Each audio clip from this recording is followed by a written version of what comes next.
함께 말씀 보도록 하겠습니다. 오늘 하나님께 주신 말씀 로마서 3장 19절에서 31절 말씀입니다.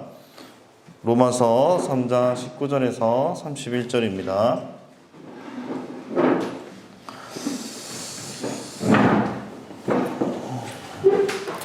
한 절씩 교독하도록 하겠습니다.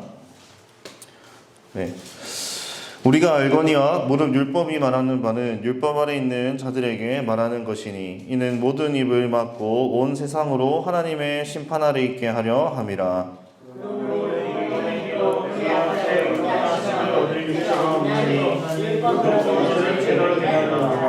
이제는 율법에 하나님의 한 의가 나타났으니 율법과 선지자들에게 증거를 받은 것이라.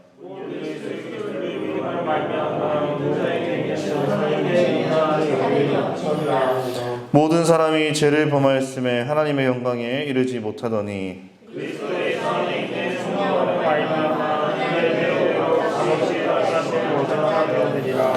이 예수를 하나님이 그의 피로써 믿음으로 말미암는 화목제물로 세우셨으니 이는 하나님께서 길이 참으시는 중에 전에 지은 죄를 간과하심으로 자기의 의로우심을 나타내려 하심이니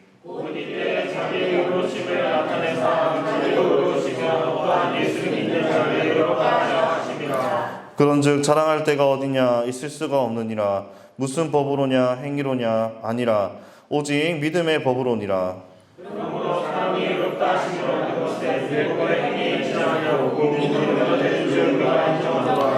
하나님은 다만 유대인의 하나님이시냐 또한 이방인의 하나님은 아니시냐 진실로 이방인의 하나님도 되시느니라.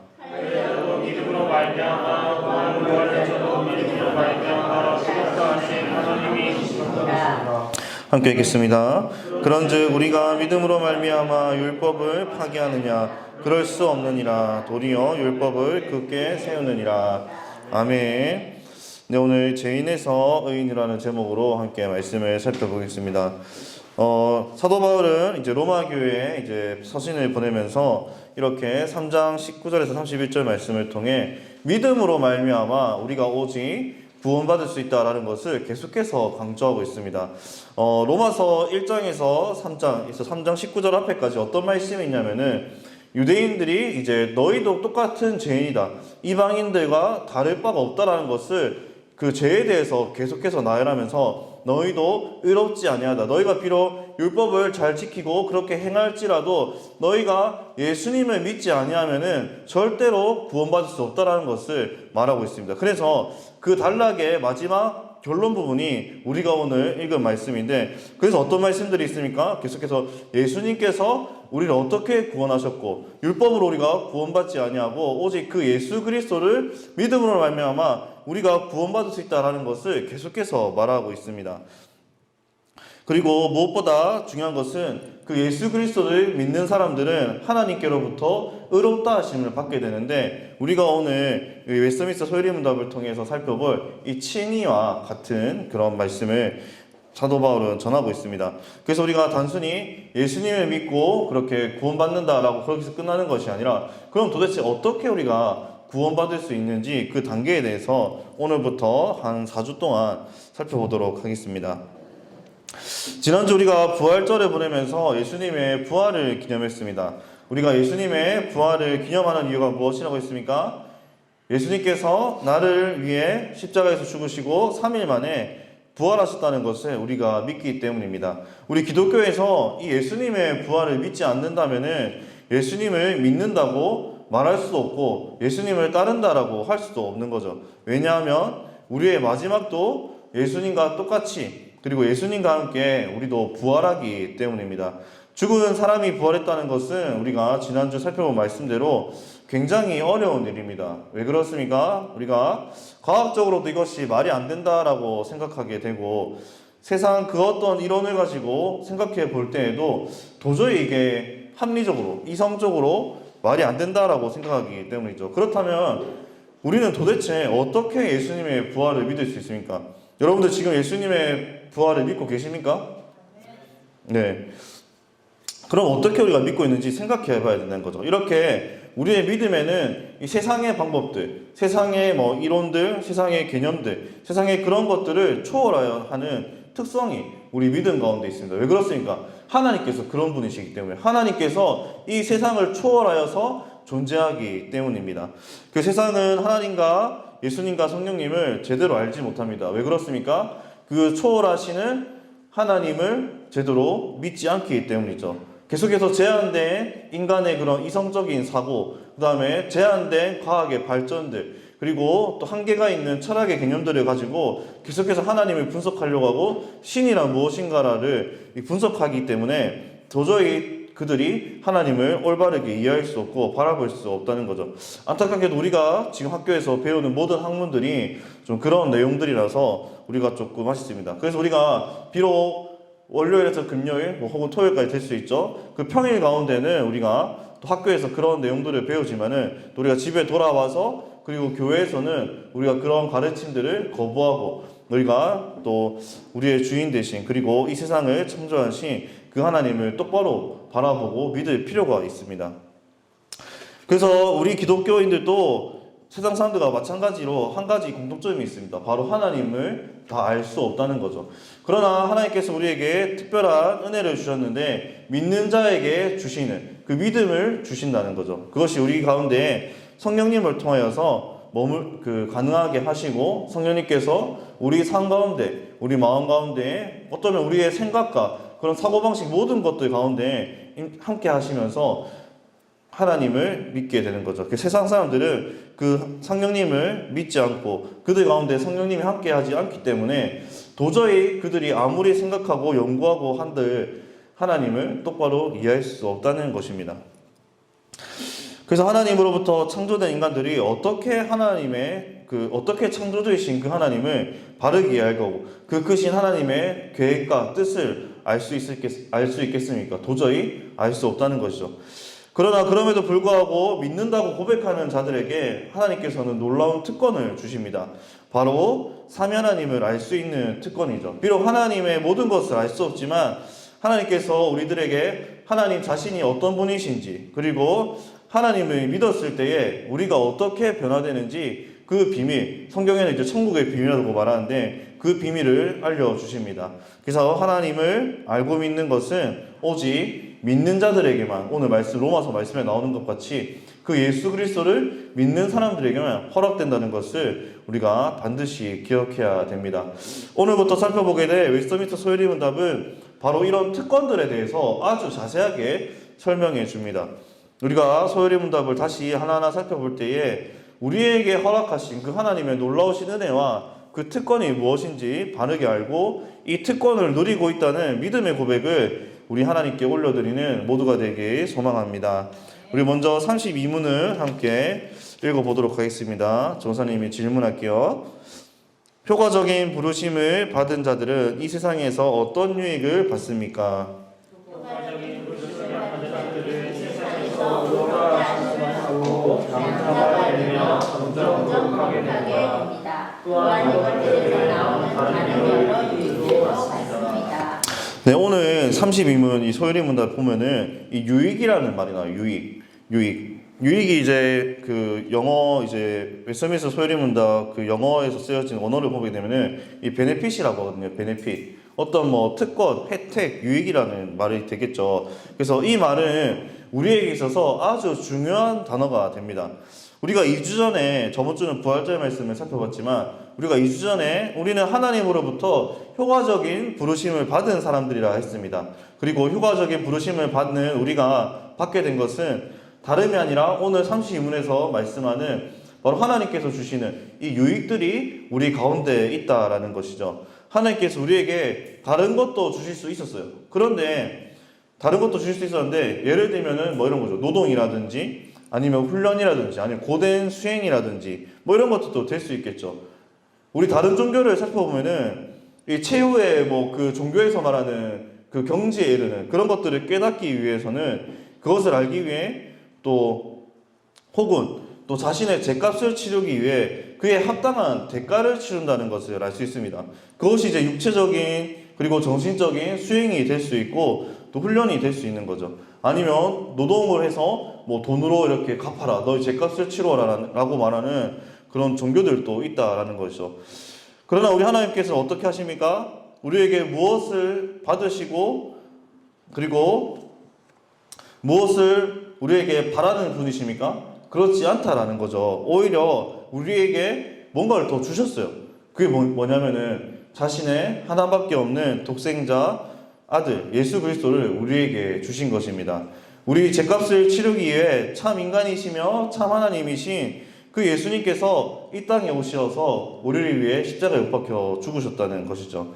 그래서 이것이 우리가 받은 유일한 유익입니다. 우리가 유일한 유익이라고 하면 단 한 가지밖에 없다라고 하지만 그 예수 그리스도로부터 받는 유익으로 하여금 우리 삶의 모든 것들이 바뀐다라는 것을 우리가 믿음으로 고백하고 있죠. 그런데 이 유익은 아무나 받을 수 없습니다. 효과적인 부르심을 받은 사람들만이 이 유익을 받습니다. 그러면 효과적인 부르심을 받은 사람이 누구입니까? 바로 예수님을 믿는 사람들이죠. 그러므로 우리는 오직 예수님을 믿는 믿음을 통해 이 유익들을 다 받을 수 있다라는 것입니다. 이어서 32문에서는 이 유익을 크게 세 가지로 말합니다. 예수님을 통하여서 받은 그 유익이 크게 세 가지가 있다는 거죠. 자, 이 세 가지가 뭡니까? 전사님이 갈로에서 이렇게 하나씩 해놨는데, 첫 번째 칭의, 그리고 양자됨, 그리고 성화, 이렇게 세 가지가 있죠. 그래서 이 세 가지는 이 유익들에서 파생되는 또 다른 유익들인데, 그래서 우리가 33문부터 35문까지 또 한 가지씩 살펴보면서 요 33문, 34문, 35문에서 한 가지씩 구체적으로 다루고 있습니다. 그래서 오늘 우리가 33문 요 의롭다 하신 칭의라는 것을 보게 될 텐데요. 우리가 교회를 다니기 전에 아니면 지금 또 교회를 다니면서 우리가 이런 생각을 가끔씩 할 때가 있어요. 그리고 또 교회를 안 다니는 우리 주변의 친구들이 또 그런 생각을 할 수가 있는데 뭐냐면은 예수님을 믿고 교회에 다니면은 도대체 무엇이 좋냐라는 거죠. 그런 생각. 그리고 또 이런 다른 말로 뭐냐면은 우리가 왜 예수님을 믿고 그리고 왜 교회를 다니냐라고 스스로에게 우리 되묻게 되는 거죠. 여러분들은 왜 예수님을 믿으세요? 왜 교회를 이렇게 다니고 있습니까? 세상이 말하는 것처럼 하나님 말씀대로 살지 않냐고 그냥 내 편한 대로 내 마음대로 살아도 되고 그리고 내가 하고 싶은 일들 실컷 하면서 그렇게 마음 편하게 살아도 되는 거잖아요. 그런데 여러분들 이렇게 쉽고 편안한 삶을 포기하고 예수님께서 말씀하신 그 좁고 협착한 그 십자가의 길을, 그 십자가의 삶을 왜 예수님을 따르면서 살아가고 있는지 생각해 봐야 됩니다. 그리고 이 생각을 해볼 때 우리는 정확하게 답을 해야 되는 거예요. 내 스스로에게, 그리고 이런 고민을 하는 내 옆 친구들에게, 아니면 아직 예수님을 믿지 않는 그 친구들에게 정확하게 답을 해줘야 되는 거죠. 그래서 여러분들 어떤 답을 해주시겠습니까? 우리 준수 뭐라고 대답할래? 갑자기 우주가 어느 날 와서 내가 모태신앙인데도 아직 교회를 왜 다니는지 모르겠어 이렇게 질문했어 준수한테. 네, 쉽게 설명하기 어렵죠. 그래서 사실 우리 안에 우리 자신도 이 질문에 대한 답을 명확하게 내리지 못하고 있을 수도 있어요. 전사님도 그냥 이제 어린 나이 때부터, 전사님 7살 때부터 교회 다녔거든요. 부모님 따라서. 그러면서 이제 그냥 교회에서 이렇게 가르치고 그러니까 그냥 약간 뭐가 세뇌된 것처럼 그냥 줄줄줄줄 물어보면 기계처럼 톡 대답하고, 요즘에 그 챗 GPT라고 있죠. 그런 것처럼 이제 누르면 대답하고 누르면 이런 것처럼 했단 말이에요. 그런데 전사님이 어느 날 이제 한 중3이 되고 나서 궁극적인 질문이 왔단 말이에요. 나는 왜 예수님을 믿고 이렇게 교회 다니지? 다른 친구들은 이 시간에 지금 전사님 맨날 아침마다 그 중학교 아침마다 친구들이 어떻게 유혹했냐면 축구하러 가졌거든요. 저는 그때 축구 제일 좋아했거든요. 그래서 어떤 반이랑 어떤 학교랑 대결하니까 나온나 이러면서 그것도 전사님 때는 그 운동장이 거의 흙바닥이었거든요. 그래서 어디 인조잔디구장 예약했다 이거 와서 축구하자 이러면 전사님 어떻게 했어요? 마음이 막 전사님 축구 좋아하니까 막 마음이 뜨거웠겠죠. 그런데도 포기하고 매주 축구를 포기하고 교회를 왔단 말이에요.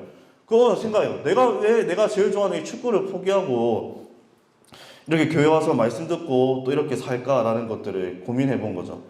그래서 여러분들도 이런 답들을, 이런 질문 속에서, 이런 질문이 뭐 한 번씩 찾아올 때도 있지만은 계속해서 찾아오고 또 답을 못 내릴 때가 있단 말이야. 그래서 여러분들은 과연 내가 왜 예수님을 믿고 왜 이렇게 교회에 와서 예배드리는지 잘 생각해 볼 필요가 있습니다. 그래서 우리가 여러 가지 대답을 할 수 있겠지만은 우리 답 속에는 반드시 포함되어야 하는 내용이 있어요. 바로 그것이 뭐냐면은 우리가 아까 전사님 말씀드렸다시피 바로 예수님에 대한 신앙 고백이죠. 예수님이 어떤 분인가라고 했을 때 우리가 그것을 우리의 신앙 고백 안에 넣어야 되는 거죠. 이렇습니다. 예수님께서 나의 죄를 위해서 이 땅에 오셨고 십자가에 못 박혀 죽으시고 3일 만에 부활하셔서 하늘에 올라가셨습니다 라는 이 내용이 우리의 신앙 고백 가운데 우리가 왜 교회 다니고 왜 예수님을 믿는지 그 대답 가운데, 그 생각 가운데에 이 내용이 반드시 포함되어야 되는 거죠. 왜냐하면 이것이 바로 우리 기독교의 핵심이기 때문입니다. 예수님 없이 기독교를 설명할 수 있을까요? 없어요. 구약도 뭐예요? 곧 오실 예언된 예수님을 설명하는 책이고 신약성경 어때요? 오신 예수님과 앞으로 또 오실 예수님을 설명하는 책이죠. 그렇기 때문에 기독교가 뭘까요? 기독이 뭘까요? 그리스도라는 뜻이거든요. 우리 한문으로 이렇게 해가지고 그래서 이 그리스도를 믿는 사람들이기 때문에 우리가 계속해서 이렇게 예수님 없이는 우리가 살아갈 수 없습니다. 믿음이 없습니다라는 것을 고백할 줄 알아야 되는 거죠. 그래서 우리가 오늘 소요리 문답에서 말하는 이 유익을 생각해 볼 때면은 우리가 생각하는 유익들, 우리가 흔히 생각하는 이 복과는 세상의 복과는 다르다라는 것을 알 수 있습니다. 내가 예수님을 믿고 교회 다니면 무엇이 좋아질까라는 것도 한번 생각해 볼 필요가 있죠. 그런데 이런 생각을 해볼 때 우리가 기대했던 것들보다 조금 다르다라는 것을 알 수 있습니다. 세상이 말하는 그런 유익과 복들이 뭡니까? 뭔가 절대적인 신을 믿는다면은 내 몸이 항상 건강해져야 되고 내 마음이 항상 불안이 없고 편안해져야 되고 그리고 절대적인 그 신을 믿는다고 했을 때 내가 돈이 많이 생겨서 부자가 되고 뭐 부자로 내가 하고 싶은 것도 할 수 있겠지만은 돈이 있어야 어쨌든 오늘날에는 어려운 사람도 도울 수 있고 뭐 그런 것도 할 수 있잖아요. 그렇게 되고 그리고 또 우리 집에 또 우리 가정에 또 평화가 찾아오고 뭐 이런 것들이 있을 수 있겠죠. 그런데 32문에서 말하는 유익 한번 보겠습니다, 여러분들. 32문에서 말하는 유익 세 가지 중에 이런 내용이 들어있습니까? 없다라는 거죠. 그래서 하나도 없습니다. 대신에 뭐가 있어요? 뭐 어려운 말이 있어요. 칭의, 뭐 양자됨, 성화이 뭐 듣기만 해도 어렵고 머리 아픈 이 말들이 들어있는 거죠. 그러므로 우리는 예수님을 믿을 때 얻게 되는 복이 이 세상 사람들이 쉽게 생각하는 복과는 다르다라는 것을 우리가 알아야 됩니다. 그래서 옛날에는 뭐 그런 것들이 통했다고 해요. 70년, 80년대 우리 교회, 한국 교회가 한참 막 성장하고 그럴 때 예수 믿으면 우리 가정이 다 잘 됩니다, 부자가 됩니다 이러면서 그 말들을 믿고 교회에 찾아온 사람들이 많았고 또 그러면서 또 하나님을 제대로 알고 믿는 사람들도 많았지만은 그래서 결국에는 이렇게 예수님을 믿었을 때 얻는 참된 유익들을 교회가 제대로 선포하지 않았기 때문에 뭐 코로나나 아니면은 이런 세상적으로부터 큰 위기가 찾아올 때 내 믿음이 흔들리는 거예요. 그렇지만은 우리가 이런 것들을 하나하나 개념들을 잘 생각하고 우리 것으로 만들었을 때 나의 믿음 안에 이런 것들을 넣었을 때 어떻게 될까요? 나중에 뭐 코로나나 아니면 또 더 다른 또 세상의 어려움들, 나를 힘들게 하는, 나를 어렵게 하는 개인적인 것들이 찾아올 수 있단 말이에요. 개인적인 문제들이. 그럴 때에 아, 예수님 이런 분이시지, 하나님 이런 분이시지, 나를 이렇게 사랑하시고 끝까지 나를 붙드시고 계시는 분이지, 이런 믿음 안에서 그런 어려움을 잘 극복할 수 있게 되는 것입니다.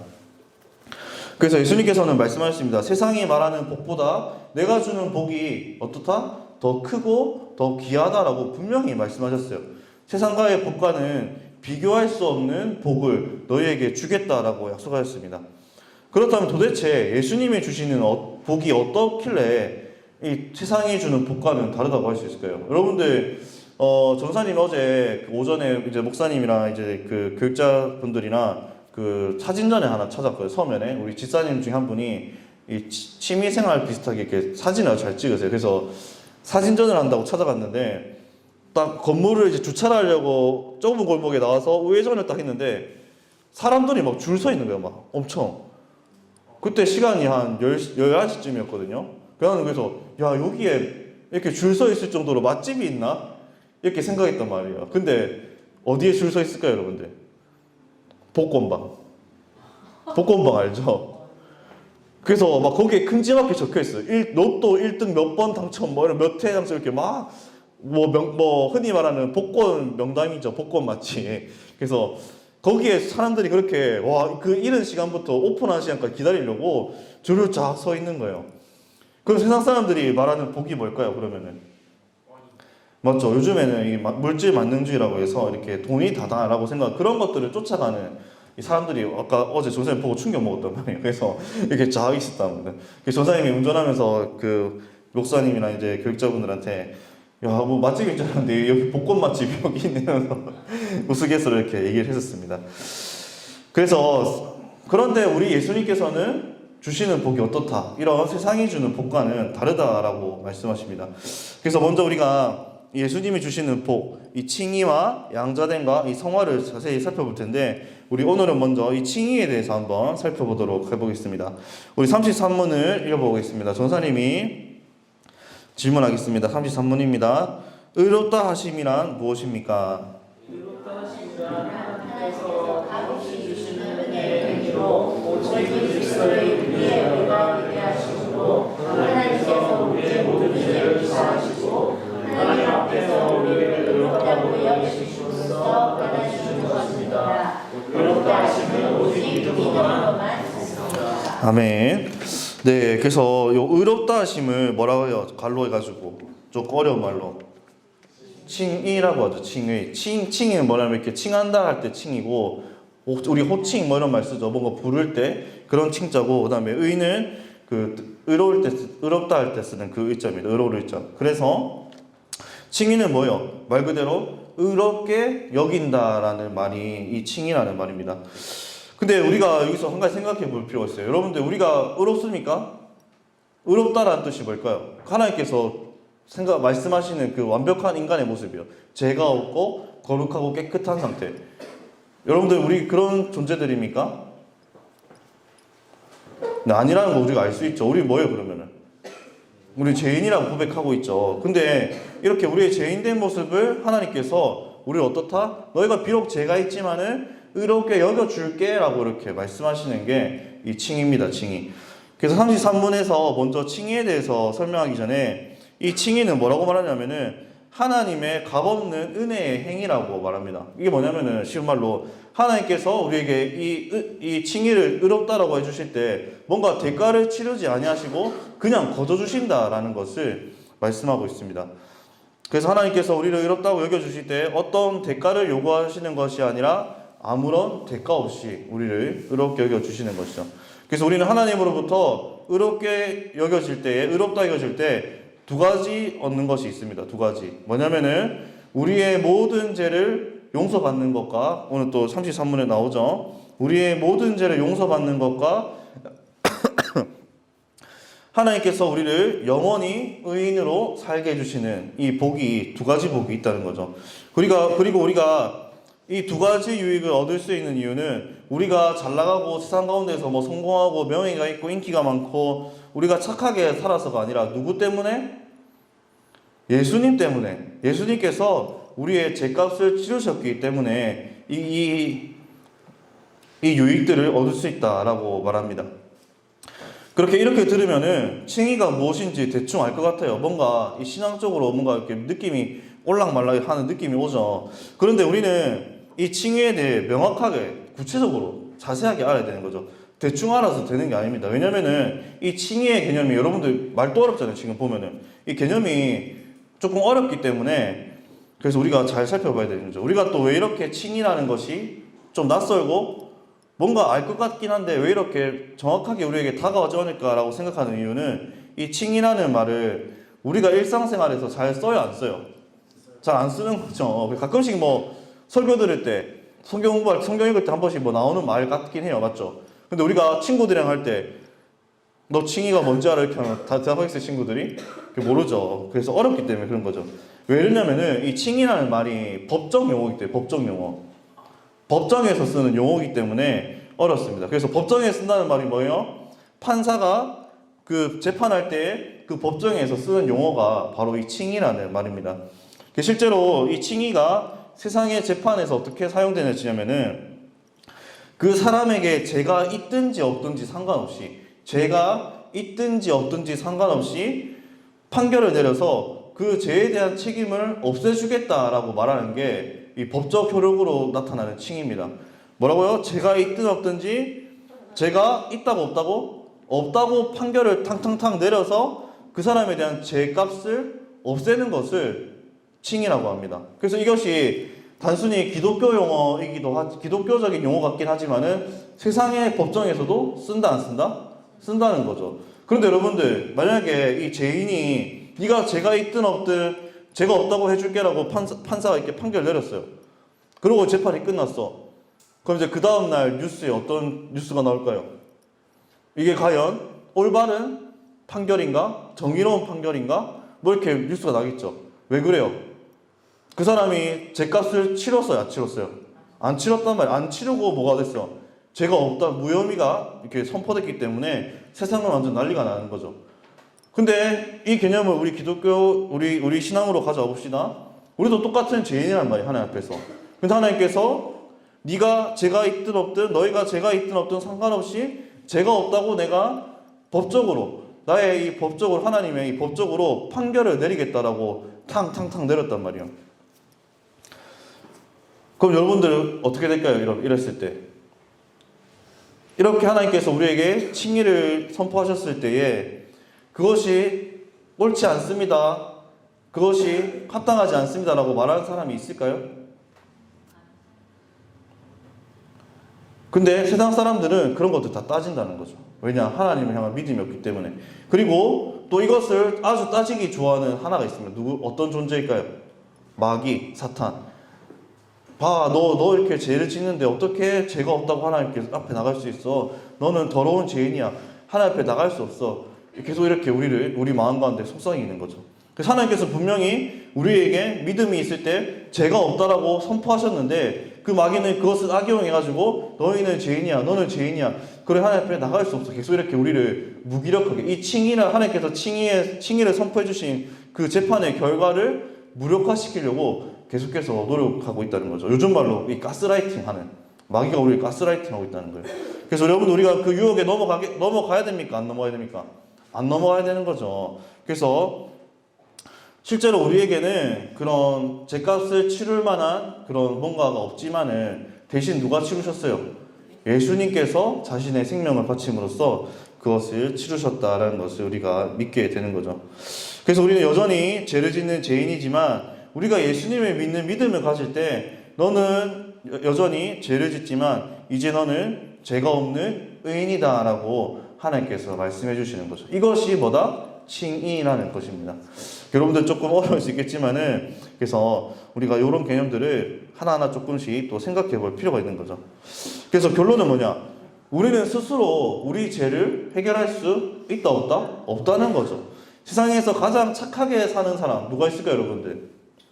여러분들 주변에서 뭐 지금 뭐 그 셀럽들이나 아니면 연예인이나 뭐 아니면 진짜 막 유명한 사람 중에 제일 착하게 사는 사람 누가 있어요? 아니 여러분 옆 사람 보세요. 제일 착하게 살고 있어요. 네, 그런 사람도 자신의 죄를 해결할 수 없다는 거죠. 그리고 여러분들 세상에서 가장 돈 많은 사람 누구예요? 그 대한민국에서 말고 세상에서 그 테슬라 사장 일론 머스크, 일론 머스크 그 사람이 제일 부자죠. 그래서 뭐 그런 사람들도 돈을 아무리 많이 가지고 있다고 해서 죄를 해결할 수 없다는 거죠. 그래서 아무리 세상에 훌륭한 업적을 남기고 많은 사람들의 생명을 살렸다고 할지라도 그 사람에게 뭐가 없으면 예수님을 믿는 믿음이 없다면은 자신의 죄를 해결할 수 없게 되는 거죠. 이 칭의를 못 받게 되는 거죠. 그 세상은 말합니다. 착하게 살면 천국에 갈 수 있어. 돈이 많이 벌어서 좋은 일 많이 하면은 천국에 갈 수 있어 라고 말합니다. 여러분들 이게 사실인가요? 우리는 아니라는 것을 믿고 있죠. 아담으로부터 내려져 온 그 원죄는 우리가 아무리 착하고 노력하고 죄값을 뭐 세상에서 말하는 그 죄값들을 치른다고 할지라도 이 원죄는 절대로 해결할 수 없습니다. 그래서 자신이 이런 죄인인지도 모르고 세상 사람들은 그냥 살아가죠. 아무런 죄의식, 죄책감도 못 느끼고 나는 착하게 사니까 이만하면 됐어. 나는 도덕윤리적으로 어느 정도 이만한 수준에 도달했으니까 나는 더 이상 뭐 이렇게 할 필요가 없어. 뭐 더 이상 착하게 살 필요가 없어. 라고 살아가기도 하죠. 그런데 이런 삶을 산다고 할지라도 그 끝에 뭐가 기다립니까? 네, 지옥이 기다리죠. 지옥이 뭐라 그랬어요? 우리 인간이 경험할 수 있는 가장 끔찍한 비참한 상태. 영원한 죽음. 지옥이 기다리고 있다라는 것입니다. 이렇게 아무런 대책이 없던 우리에게 하나님께서는 우리를 사랑하심으로 예수님을 보내주셨습니다. 그리고 예수님을 믿는다고 고백할 때 우리를 죄인에서 뭘로 불러주세요? 의인으로 불러주십니다. 그렇게 우리를 변화시켜 주시는 거죠. 예수님의 의를 우리에게 성경의 표현대로 덧입혀준다. 그리고 예수님의 옷을 우리에게 입혀준다라고 말하거든요. 그래서 그 옷을 입었을 때 우리가 뭘로 보일까요? 우리 죄인의 옷을 입고 있던 우리가 의인의 옷을 입었어요. 그럼 우리가 뭘로 보일까요? 네, 여러분들 지금 현유가 지금 이렇게 추리닝 후드 집업을 입고 있지만은 이제 나이가 들어서 드레스를 입었어. 그럼 이제 이게 뭐가 돼, 현유가? 신부가 되는 거죠. 그런 것처럼 옷은 그 사람의 어떤 걸 상징을 나타내거든요. 그래서 우리에게 어떤 옷이 있어요? 예수 그리스도의 옷이 우리가 있다는 거죠. 의인의 옷이 우리에게 입혀져 있습니다. 그래서 하나님께서 우리를 보실 때 우리를 의롭다라고 이렇게 말씀해 주시는 거죠. 내가 얼마나 끔찍한 죄를 짓는 사람인지 너무나도 잘 아시면서도 우리를 그 예수 그리스도의 대속하심을 통하여서 너희는 의인이다라고 불러주시는 겁니다. 이 유익이야말로 우리에게 가장 귀하고 큰 유익이 됩니다. 그래서 우리는 이 유익을 알게 될 때 어떻게 합니까? 하나님께 기뻐하고 감사할 수밖에 없는 거죠. 그리고 하나님을 기뻐하고 감사하는 그 행위로 우리가 뭐합니까? 하나님을 찬양하고 오늘 이 자리에 우리가 모여서 하나님을 예배하고 우리가 할 수 있는 최고의 감사를 하나님께 올려드리는 거죠. 그것이 바로 하나님의 부르심에 응답하는 사람이 살아가는 삶의 방식입니다. 그리고 우리가 누릴 수 있는 그 특권이자 유익이 바로 우리의 이 예배를 통하여서 드러나고 있다는 거죠. 그런데 사람은 공짜로 주면은 그 가치를 잘 모르죠. 하나님께서 이걸 어떻게 주셨다 했어요? 우리에게 값없이 주셨다라고 말했단 말이죠. 그래서 하나님께서 값없이 주셨다라고 말하니까 우리가 이것을 정말 공짜로 느끼면서 별거 아닌 걸로 생각할 때가 많다는 거죠. 그러나 결코 그렇지 않다는 것을 오늘 기억하시길 바랍니다. 우리가 그 대가를 치르지 않았을 뿐이지 사실 그 안에는 어마어마한 값이 들어 있습니다. 그 값이 뭐예요? 바로 예수 그리스도의 보혈과 예수 그리스도에 찢겨진 그 살이 들어있다는 거죠.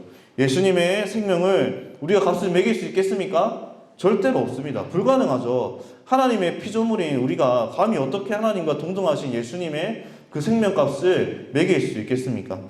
하나님께서 예수님을 우리에게 그 생명을 주셔서 구원받게 하신 것, 이 가치는 우리에게 있어서 참으로 가장 귀하고 최상급의 것으로 우리는 느끼며 살아가야 되는 거죠.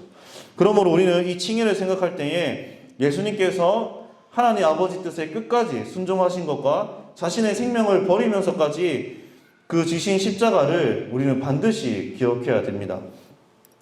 사랑하는 중고등부 여러분, 전사님이 다시 한번 묻겠습니다. 여러분들 예수님을 믿으십니까? 아멘. 예수님께서 나를 위해 이 땅에 오셔서 십자가에 못 박혀 죽으시고 부활하시고 하늘로 올라가셨던 그것을 믿으십니까? 아멘. 이 믿음을 가지시길 바랍니다. 이 믿음이 있어야지만 우리가 하나님으로부터 어떻게 받아요? 어떻게 될 수 있어요? 의롭다 칭함을 받을 수 있습니다. 우리가 여전히 죄를 짓고 살아가지만 이 믿음을 통해 하나님께서 우리를 보실 때에 너는 죄가 없는 사람이다 라고 여겨주시는 겁니다. 마지막으로 우리가 이렇게 예배하는 이유가 무엇입니까? 우리는 이미 하나님으로부터 의롭다 칭함을 받은 사람들이기 때문에 그 은혜를 감사하기 위해 이 자리에 모여 예배하고 있습니다. 그럼 우리는 예배 시간에도 우리는 항상 예수님을 생각해야 됩니다. 내가 예수님 때문에 이 자리에 있지, 내가 예수님 때문에 죄 용서를 받아 이렇게 하나님께 예배할 수 있는 사람이 되었구나라는 것을 생각해야 되는 거죠. 이 믿음을 가질 때에 우리가 정말 마음 깊은 곳에서부터 나오는 기쁨을 누리시길 소망합니다. 우리 오늘 말씀을 생각하시면서 여전히 우리가 죄 가운데 있지만 우리를 의롭게 여겨주시는 그 하나님의 은혜에 우리가 감사함으로 나아가길 바랍니다. 그리고 그 은혜에 보답하기 위해서 우리가 신앙생활 열심히 하고 또 하나님께서 원하시는 삶을 살 수 있도록 노력하는 우리 모두가 되길 주님의 이름으로 축복합니다. 선생님 기도하겠습니다. 하나님 아버지 은혜를 감사합니다. 태초전부터 우리를 사랑하시어서 우리를 구원해 주시기 위하여 예수 그리스도를 보내주시고 또 우리가 그 예수님을 믿음으로 말미암아 하나님의 자녀가 되고 우리 죄인이었던 우리가 의인으로 거듭났음을 보게 됩니다. 하나님 아버지, 우리가 비록 이 칭이라는 이 개념이 다소 어렵게 느껴지고 아직 믿음으로 고백하지 못할지라도, 그러나 우리가 비록 이런 연약하고 부족한 가운데 있을지라도 우리 안에 계신 성령님께서 이것들을 믿게 하여 주시옵고, 우리가 또 정말 인생에 또 신앙적으로 큰 고민을 하고 또 큰 문제를 만났을 때에 우리가 이런 것들을 잘 기억하여서 우리가 하나님을 온전히 바라볼 수 있는 우리 친구들 되게 하여 주시옵소서. 우리가 매일의 삶 가운데에 우리를 위하여 죽으신 그 예수님의 귀한 십자가, 그 예수님의 귀한 생명을 생각하게 하여 주시옵고, 그 생명에 보답하는 의인의 삶을 잘 살게 하여 주시옵소서. 예수 그리스도의 이름으로 기도합니다. 아멘.